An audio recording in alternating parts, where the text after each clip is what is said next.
ভাবুন তো, আপনি একজন আপদমস্তক বিজ্ঞান মনস্ক মানুষ, আর হঠাৎ করেই এমন এক পরিস্থিতির মুখোমুখি হলেন যার কোনো বৈজ্ঞানিক ব্যাখ্যা নেই। আজ আমরা ঠিক এমনই এক গা ছমছমে কাহিনীর গভীরে ডুব দেব, বিজনপুরের শেষ শয্যা। চলুন একবারে যুক্তির বাইরে গিয়ে এই ভয়ঙ্কর রূপান্তরের প্রতিটি ধাপ একটু তলিয়ে দেখা যাক। নতুন রক্ত এসছে গো, এক পায়ের ঠাকুর আজ পেট ভরে খাবে। ভাবুন, একটা পরিত্যক্ত যক্ষা হাসপাতাল চালু করার সমীক্ষা করতে এসে গ্রামে পা রাখতেই যদি এমন কথা শুনতে হয়। কথাগুলো বলেছিল গ্রামের এক অদ্ভুত চরিত্র, প্রাক্তন ওঝা পাগলা দয়া। আর সত্যি বলতে এই প্রলাপের মধ্যেই কিন্তু লুকিয়েছিল আসন্ন বিপদের একদম প্রথম সংকেত। পরিবেশটা শুরুতেই কেমন যেন গুমোট আর দমবন্ধ করা হয়ে ওঠে। সে পরিবেশ কিভাবে মানুষের মনকে গ্রাস করে সেটা ভাবলেই শিউরে উঠতে হয়। চারিদিকে উল্টো করে ঝোলানো অজস্র লাল কাপড় বাঁধা বটগাছ, আর হাসপাতালের দেয়ালের খসে পড়া পোলেস্তারা, যেগুলো দূর থেকে দেখলে অবিকল কান্নারত মানুষের মুখের মতো লাগে। এই দৃশ্যগুলোই কিন্তু শুরু থেকে একজন বিজ্ঞানমনস্ক মানুষের যুক্তির দেয়ালে ফাটল ধরাতে শুরু করে। মনে হয় হাসপাতালটা যেন নিছক কোনো ইট পাথরের ইমারত নয়, বরং নিজেই এক জীবন্ত যন্ত্রণাক্লিষ্ট সত্তা। প্রথম ২৪ ঘণ্টাতেই কিন্তু আতঙ্কের মাত্রা একেবারে চরমে পৌঁছায়। রাতে ভারী বুটের বদলে শোনা যায় ভেজা মাংস মাটিতে পড়ার চপচপ শব্দ, আর দরজার নিচ দিয়ে গড়িয়ে আসে দুর্গন্ধযুক্ত কালো তরল। এরপর সকাল হতেই দেখা যায় মর্গের সব লাশ গায়েব, আর দেওয়ালে রক্ত দিয়ে লেখা, আমি একা আসিনি। সবচেয়ে ভয়ঙ্কর ব্যাপারটা ঘটে এরপরই। একটা ফোন কল আসে, যেখানে নিজের বাগদত্তার চেনা কণ্ঠস্বর হঠাৎ বদলে গিয়ে এক কর্কশ পুরুষালী কণ্ঠে বলে ওঠে, পেছনে তাকাও। এই দ্রুত ঘটে যাওয়া ঘটনাগুলো পুরো রহস্যটাকে আরও ঘনীভূত করে তোলে। হেডনার্স সুজাতা দাঁড়িয়ে আছে একদম নিশ্চুপ, শুধু হাতের ইশারায় ৪ নম্বর ওয়ার্ডের দিকে ডাকছে। কিন্তু সবচেয়ে শিউরে ওঠার মতো বিষয় হলো, দেওয়ালে তার কোনো ছায়াই পড়ছে না। ভাবা যায়, একটি ছায়াহীন শরীর। এই একটা মাত্র দৃশ্য ডাক্তার অনিমেষের দীর্ঘদিনের বৈজ্ঞানিক বিশ্বাসকে এক মুহূর্তের মধ্যে সম্পূর্ণ গুড়িয়ে দেয়। বলতে পারেন, ঠিক এখান থেকেই যুক্তির শেষ আর আদিম ভয়ের শুরু। ৪ নম্বর ওয়ার্ডে ঢুকে অনিমেষ আবিষ্কার করে মর্গের নিখোঁজ ইনচার্জ হরিশকে তার গায়ের চামড়া একেবারে নিখুঁতভাবে ছাড়িয়ে নেওয়া হয়েছে। আর সেই নিদারুণ যন্ত্রণার মাঝেই হরিশ ফিস করে বলে ওঠে, চিমকো কোনো ভূত নয় ডাক্তারবাবু, চিমকো হলো একটা খিদে।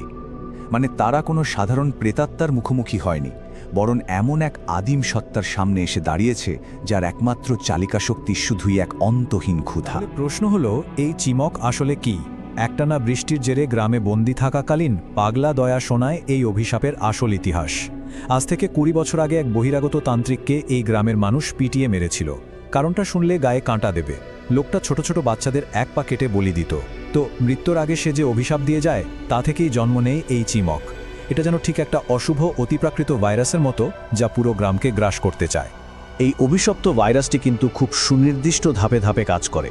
প্রথমে এটি মানুষের ছায়া কেড়ে নেয়, তারপর মৃতদেহের মস্তিষ্ক পুরোপুরি দখল করে নেয়, এবং শেষে সেই শরীরগুলোকে নিজের ইচ্ছে মতো চালানো পুতুলে পরিণত করে। অর্থাৎ এটি শুধু আত্মাকেই নয়, বরং মানুষের শারীরিক অস্তিত্বকেও আক্ষরিক অর্থে নিজের নিয়ন্ত্রণে নিয়ে নেয়। মর্গের ছাদের ওপরের দৃশ্যটা এক কথায় ভয়ঙ্কর।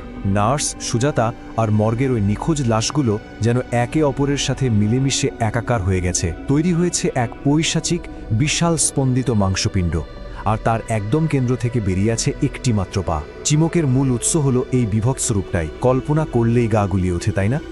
এরপরই শুরু হয় শেষ মুহূর্তের মরিয়া লড়াই। চিমকো কিন্তু খুব ধূর্ত। সে অনিমেষের মানসিক দুর্বলতায় আঘাত করতে তার মৃত মা বাবার কণ্ঠস্বর নকল করতে শুরু করে। কিন্তু চরম মোহমায়া কাটিয়ে ওঠে পাগলা দয়ার দেওয়া মানুষের হাড়ের তৈরি সেই মন্ত্রপুত ছুরিটি অনিমেষ সজোরে গেঁথে দেয় ওই একটি মাত্র পায়ে। বিকট চিৎকারের সাথে সাথে পুরো হাসপাতালে দাউ দাউ করে আগুন ধরে যায়, আর অনিমেষ কোনো মতে সেখান থেকে প্রাণ হাতে করে বেরিয়ে আসতে সক্ষম হয়। আমি ভেবেছিলাম সব শেষ, কিন্তু আসল দুঃস্বপ্ন তো সবে শুরু হয়েছিল। চারপাশে রৌদ্রোজ্জ্বল সকাল, উদ্ধারকারী দলের মুখে হাসি। আমার মনে হলো, এই বুঝি মুক্তি।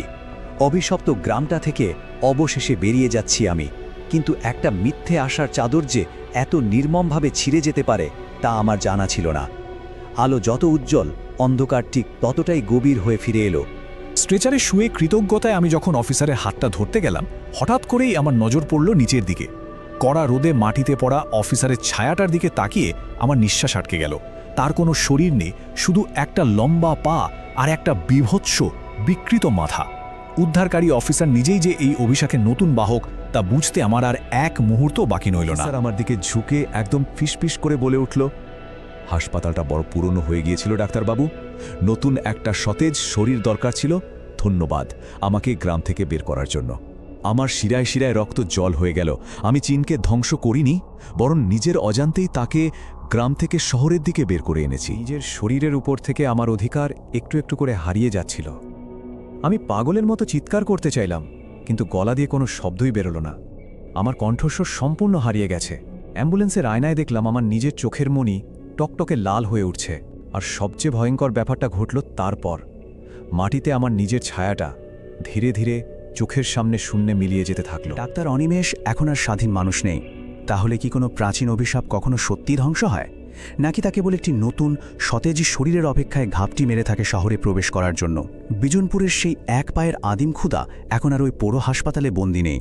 অনিমেষের শরীরে ভর করে তা হয়তো এই মুহূর্তে খোদ শহরেরই কোনো এক ভিড় রাস্তায় ঘুরে বেড়াচ্ছে, আর আপনার পাশ দিয়েই হয়তো হেঁটে গেল, যার কোনো ছায়া নেই।